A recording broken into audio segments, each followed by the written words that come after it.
Na na na na na na na na na na na na Joker. Wait. Hey guys, JMW here, and today I'm here to review a movie that I just got home from seeing. If you're reading the title, and if you see my background right here, you know what movie I'm reviewing.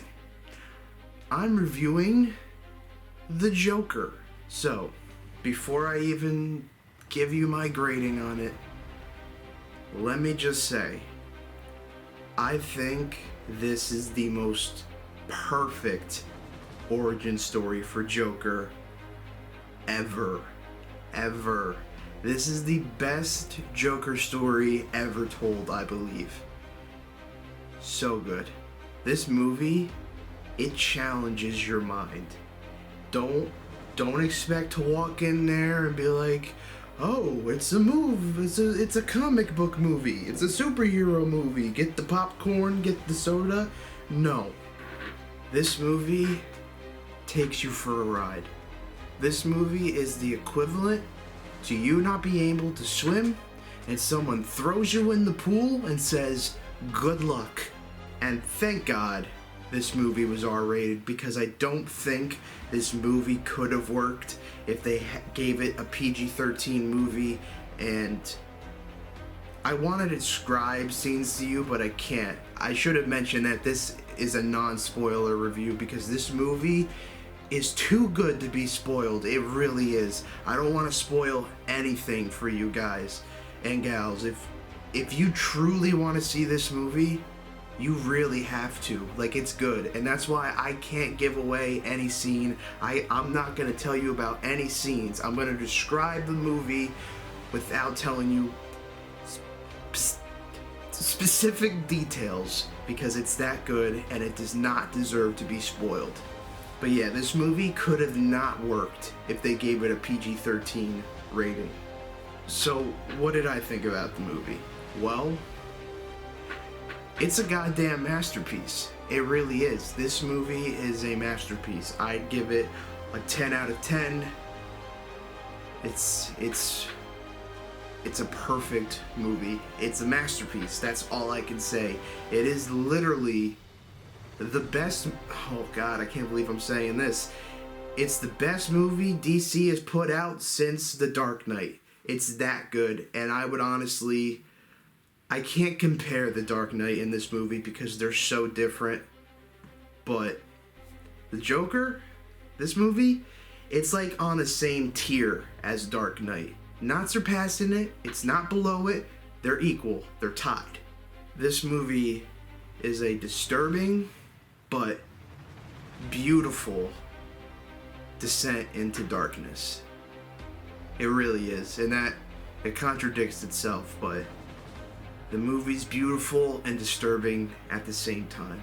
It literally makes you feel like you're in the room with the Joker. You feel like you're going on this trip with him.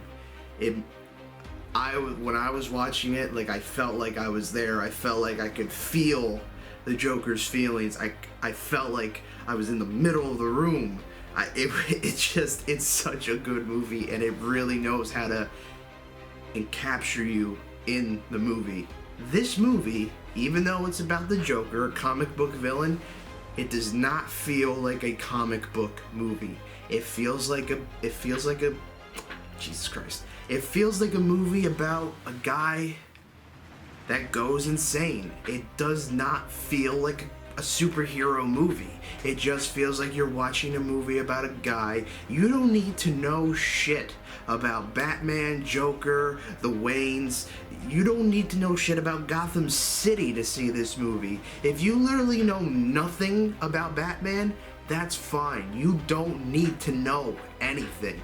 And that's why it's perfect, because anybody, I wouldn't recommend children seeing this movie, but anybody 18 plus, or, teenagers will skip in. It's okay, guys. I did it. Not for this movie, but I've stuck in I can see the movie legally. I'm 20, alright? If you're not a Batman fan and you literally have no idea about Batman things, that's okay. You don't need to know jack shit about Batman to see this movie. Now, I want to talk about the controversy that is surrounding this movie.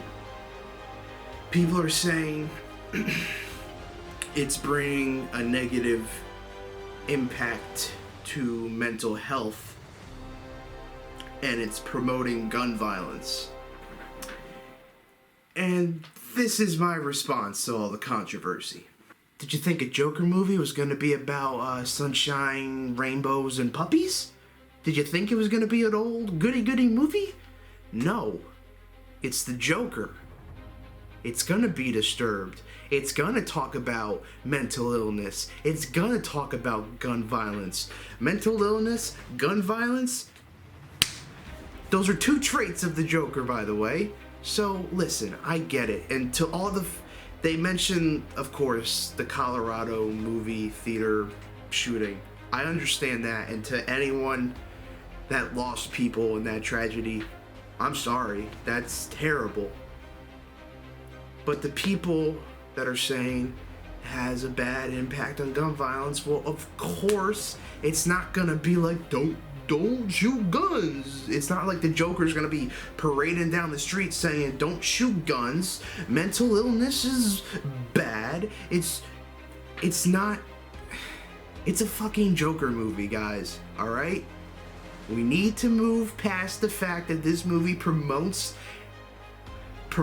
mental illness and gun violence. It's a goddamn Joker movie. Of course it's gonna do that. Now let me talk about Sir Joaquin Phoenix's performance. I'm gonna say it. He's better than Heath Ledger in my opinion. Listen, Heath Ledger is my favorite Joker. He will always be. Just because I think Phoenix's performance was a little better does not mean Heath Ledger isn't my favorite Joker anymore. He always will be. But Joaquin Phoenix's performance was so good. Perfect. The way he moves, the way he talks, that goddamn laugh, everything about his performance, it's a 10 out of 10. It really is. And rest in peace to Heath Ledger. But this Joker feels more real life. Heath Ledger's Joker felt like an action movie Joker. It felt like a comic book movie Joker. You know? Because this Joker movie felt like a biography. And Dark Knight is an action movie. So maybe I shouldn't really compare those two, because maybe they can't be compared, because this Joker movie and The Dark Knight are so different. But I really enjoyed Joaquin Phoenix's performance a little bit better than Heath Ledger's, and I gotta say it. And I thought I would never, ever be saying that, but here we are. This movie literally follows the Joker for every scene. This movie does not leave his side. It takes you down every second of his life story. The camera does not phase off. Well, it does. It cuts off from him, but he's still in that scene. There is not a scene in this movie where the Joker isn't in. It's crazy. He is literally in every single scene. Even if he's not being shown on the camera, he's there. Well, you know what? Besides one scene, but I can't do that. I can't say which scene, because that would be a huge spoiler. Besides one scene, he's not in it. But every other scene, if he's not shown on camera, that does not mean he's not in that scene. The camera literally follows him and does not leave his side. Besides one scene that I cannot spoil. Robert De Niro's performance in this, great. When I first saw him in the trailers, I was like, Robert De Niro in a superhero movie? Really? I was a little skeptical. But he brings a great performance, an excellent performance in this movie. So, if you're a Batman fan, and even if you're not a Batman fan, like I said before, you should see this movie. It is a beautiful, again, it's a beautiful, disturbing movie. It's a masterpiece. It's a 10 out of 10. and it might be my favorite movie of 2019. So guys, if you saw the Joker, let me know what you guys think about it in the comments below. I hope you guys have an amazing day, and I'll see you guys in the next video. Peace out. Oh, and send in the clowns.